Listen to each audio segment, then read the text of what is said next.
வணக்கம் பாஸ்கரன் சார். வணக்கங்க. திருப்பரங்குன்றம் விவகாரம் தொடர்பாக நம்ம பல்வேறு விஷயத்துல வந்துட்டு பேசியிருக்கோம். இப்போ கடந்த தினத்துக்கு முன்னதாக பாத்தீங்கன்னா நீதிமன்றத்துல மாவட்ட ஆட்சியரும் காவல்துறையும் மன்னிப்பு கேட்டிருக்காங்க. சூழ்நிலை கருதி தான் நாங்க அப்போது வந்துட்டு 144 தடை வந்துட்டு போட்டிருந்தோம். தீபம் ஏற்றுறதுக்கு வந்து அனுமதி மறுத்தோம் அப்படின்னு சொல்லி நிபந்தனையற்ற மன்னிப்பு கேட்டிருக்காங்க. எப்படி பாக்குறீங்க சார் நீங்க? சார், மதுரை கலெக்டரும் கமிஷனரும் சூழ்நிலை கருதின்னு இன்னைக்கு சொல்றாங்கல்ல. அன்னைக்கு வந்து இவரு ஜஸ்டிஸ் ஜி.ஆர். சாமிநாதன் உத்தரவு போட்டார்ல, ஏன் அப்ப பாதுகாப்பு கொடுக்க முடியாதா?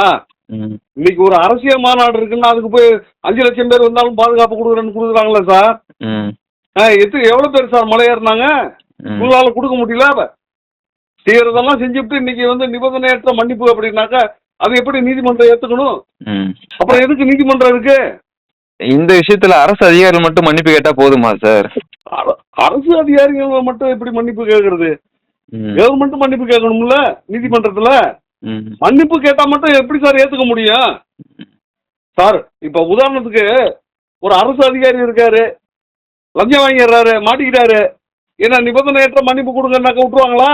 ஏன் அவங்க இதுல டிஜிபி ராஜேஷ் தாஸ் இருந்தாரு, பாலியல் பலாத்து குற்றத்துல வந்து உள்ள போயிட்டு வந்தாருல்ல, அவரை எதிர்த்து கம்ப்ளைண்ட் கொடுத்தது யாரு? ஒரு எஸ்பி தானே கொடுத்துருக்காங்க. ஏன் அவர் மன்னிப்பு கேட்டோன்னு அவர் விட்டுற வேண்டியது தானே? என்ன சார் இது? அதிகாரிகளுக்கு ஒரு சட்டம், பொதுமக்களுக்கு ஒரு சட்டமா? இப்போ அந்த திருப்பரங்குன்ற விவகாரத்தை தொடர்பாக பேசிட்டு இருக்கும் போது அந்த தற்கொலை சம்பவம்லாம் பார்க்க முடிஞ்சது சார். அதாவது மனம் வருந்தி அங்க பூர்ணச்சந்திரன் நபர்லாம் தற்கொலை எல்லாம் பண்ணிட்டாரு. இப்போ இவங்க மன்னிப்புன்னு கேக்குறாங்களே, அந்த உயிருக்கு என்ன சார் பதில் கொடுப்பாங்க? எப்படி அந்த உயிரை திரும்ப கொண்டாட முடியுமா சார்? தற்கொலை பண்ணது அந்த அளவோட கையாளாகத்தானு சொல்லுவாங்க. ஓகே, ஆனா தற்கொலைக்கு தூண்டினது நீங்க தானே. அந்த பிரவீன்குமார் கலெக்டரும் லோகநாதன் கமிஷனர் தானே. ஏன் ஒரு IAS IPS ஆபீசருக்கு இதெல்லாம் செய்யணும் அப்படின்றது தெரியாதா? செய்யறதை செஞ்சுட்டு அப்புறம் இன்னைக்கு வந்து உங்களுக்கு வந்து பாதிப்பு வருதுன்னு மன்னிப்பு கேட்குறீங்க. ஏன் எழுத்து கோர்ட்டுக்கு போனீங்களா? ஏன் அப்ப முன்னாடியே மன்னிப்பு கேட்க வேண்டியது தானே? ஐயா, நாங்க அது மாதிரி போட்டோம் அப்படின்னு அப்பயே வந்து மன்னிப்பு கேட்டுருக்கணும்ல சார். பாதுகாப்பு கொடுக்க வேண்டியது யாரோட கடமை? போலீஸோட கடமை. மாவட்ட நிர்வாகம் யார் கையில இருக்கு? கலெக்டர் கையில இருக்கு. இவங்க 2 பேருமே பொதுமக்களுக்கு உண்டான பாதுகாப்பு கொடுக்கலாம். அப்புறம் எதுக்கு இவங்க கலெக்டர், எதுக்கு ஒரு போலீஸ் கமிஷனர்? போன உயிர் திரும்பி வருமா? அதனால எவ்வளவு பேர் பாதிக்கப்பட்டாங்க? ஒரு மத சம்பந்தமா மட்டும் இவங்க செய்யறாங்களே, மற்ற மதத்துல போய் இவங்க செய்ய முடியுமா? அதை இப்போ அரசு அதிகாரி மட்டும் தான் மன்னிப்புன்றது கேட்டிருக்காங்க. இதை தாண்டி கோவில் நிர்வாகம், அறநிலைத்துறைன்றது ஒரு இருக்கு சார். அவங்களும் வந்துட்டு அவங்க தரப்புல இருந்து என்ன எதிர்பார்க்குறீங்க சார் நீங்க? சார், இவங்க வந்து மன்னிப்பு கேட்டா அதெல்லாம் வந்து கோர்ட்டு வந்து மன்னிச்சு விடுறதெல்லாம் வந்து தேவையில்லாத விஷயம் சார். அதெல்லாம் நீதித்துறையோட இது. அது உள்ள நம்ம போகக்கூடாது. ஏன்னா அப்புறம் நீதித்துறையை விமர்சனம் பண்ணுவீங்க. என்ன, சுப்ரீம் கோர்ட் ஜட்ஜஸே வந்து கொலை மிரட்டல் விட்டான் ரஹமத்துல்லான்னு சொல்லி. அதுக்கே எந்த ஜட்ஜியும் கேட்கல, எந்த அட்வொகேட்டும் கேட்கல, யாருமே கேட்கல. இப்போ பாத்தீங்கன்னாக்கா இப்ப விகாஸ் சிங்னு சொல்லி ஒரு senior advocate, supreme court advocate video கான்பரன்ஸ்ல வந்து ஆஜராகிறாரு. ஆஜராகும் போது இந்த திருப்பரங்குன்றம் கேஸுக்கு அவர் என்ன சொல்றாரு? ஜி.ஆர். சாமிநாதன் வந்து எலெக்ஷன்ல நிக்க போறாரு, அதனால அவர் அதுக்கு தயாராகிட்டு இருக்காருன்றாரு. சொல்றது சாதாரண ஆள், 3ஆவது மனுஷன் இல்ல சார். படிக்காத தற்கூரி கிடையாது. கட்டறிந்த வழக்கறிஞர், ஒரு மூத்த வழக்கறிஞர். இவரே வந்து ஒரு ஜஸ்டிஸ பத்தி வந்து கேவலமா பேசுறாரு. நான் சம்பந்தமா நான் கேஸ் போட்டேன். கேஸ் நம்பர் SCI 7880 21 இப்பதான் 21/1/2026 நம்பர் ஆயிருக்கு. அதே மாதிரி பாத்தீங்கன்னா இந்த வெங்கடேசன் சொல்லி மதுரை MP, அது வந்து அவதூறா பேசியிருக்காரு ஜஸ்டிஸ் ஜி.ஆர். சாமிநாதனை. ஒருத்தர் பியூஷ் மன்சூன்னு சொல்லி அவன் கேவலமா பேசுறான். என்ன சார், ஒரு ஜட்ஜிக்கே பாதுகாப்பு கிடையாது. அடுத்தது பாத்தீங்கன்னாக்க ராம் சேக்குவாரான்னு ஒருத்தன் பாகிஸ்தான்ல இருந்துகிட்டு போடுறான் சார். ஜி.ஆர். சாமிநாதன் தீ வைப்போன்னு சொல்லி அவரு போட்டோவை போட்டு அவரோட பின்பக்கம் வந்து தீ வச்சு விட்டுருக்கானுங்க சார். அந்த போட்டோ வந்திருக்கு. இதெல்லாம் பார்க்கணுங்க.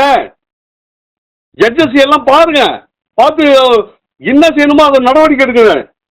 ஒரு தீவை பண்றான் ஒருத்தன். என்னன்னா ஜி.ஆர். சாமிநாதன் நீதிபதி RS ரவுடியான்னு சொல்லி புக்கு வெளியிடுறான்றான். அது வந்து விளம்பரம் கொடுக்குறாங்க. தமிழ்நாடு முதலமைச்சர் போய் அந்த இது ஓபன் பண்ண போறாருன்னு. அதுக்கப்புறம் நாங்களாம் கம்ப்ளைண்ட்லாம் கொடுத்து இதுக்கப்புறம் நடவடிக்கை எடுத்திருக்காங்க. இதுக்கு நடவடிக்கை எடுக்கணும்ல. என்னங்க ஒரு ஜட்ஜியோட வைக்கிறான்னா அவன் எப்படியாப்பட்டதா இருக்கணும் சார்? இது வெளிநாட்டு சக்தி, தீய சக்தி, வெளிநாட்டு சக்தி, தீவிரவாதிகள் செயல்லாம் எல்லாம் இறங்கிட்டாங்க உள்ள. இதுல இவங்க மட்டும் மன்னிப்பு கேட்டா பத்தாது, இது விரிவான விசாரணையை கொண்டு வரணும். ஜட்ஜஸ் எல்லாம் விரிவான விசாரணையை சுப்ரீம் கோர்ட்டு கொண்டு வரணும். எல்லாம் கொண்டு வந்தாதான் இதுக்கு ஒரு நியாயம் கிடைக்கும். இன்னைக்கு ஜஸ்டிஸ் ஜி.ஆர். சாமிநாதனுக்கு கொண்டு வரும் போது ஒரு இதா விட்டுட்டாங்கனாக்க நாளைக்கு எல்லாத்துக்குமே அது வரும். நாளைக்கு ஜனாதிபதிக்கே கொண்டாடுவான். நாளைக்கு chief justice, supreme court chief ஜஸ்டிஸுக்காக செய்வான். எல்லாத்துக்குமே செய்வாங்க. இப்போ மதுரை கமிஷனரும் கலெக்டரும் வந்து ஒரு ஐஏஎஸ் ஆஃபீஸரும் ஐபிஎஸ் ஆஃபீஸர் சத்திய பிரமாணம் எடுத்துட்டு தானே வரீங்க. அரசியல்வாதி சொன்னா நீங்க எது வேணாலும் கேட்டுடலாமா? இன்னைக்கு இந்த அரசியல்வாதி இருப்பாரு, நாளைக்கு அடுத்த அரசியல்வாதி வருவாரு. அப்ப உங்க குடும்பம் மட்டும் நல்லா இருக்கணும், அடுத்தவங்க எல்லாம் நாசமா போகணுமா?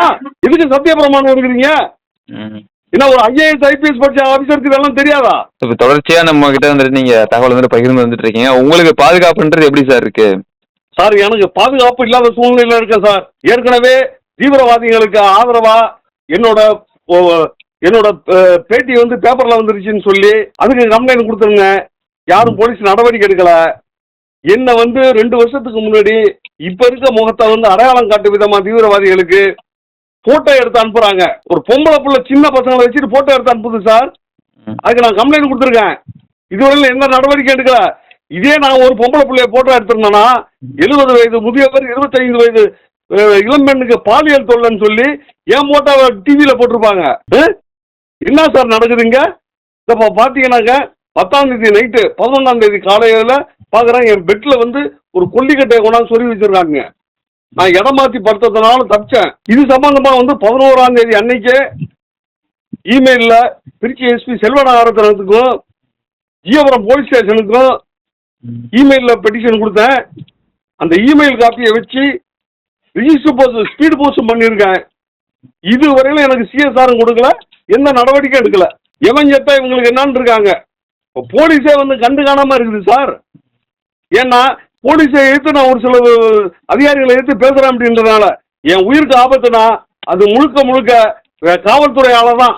முக்கியமாக இந்த ஜியபுரம் காவல் நிலையத்தால தான் அந்த அதிகாரிகள் தான் என் உயிருக்கு ஆபத்து வரும். இன்னைக்கு எழுதி வச்சிங்க, நாளைக்கு நான் செத்துட்டேனா கூட என் பாடியை போஸ்ட்மார்ட்டம் பண்ணுங்க, இயற்கையான சாவுன்னு இவங்க முடிச்சிருவாங்க.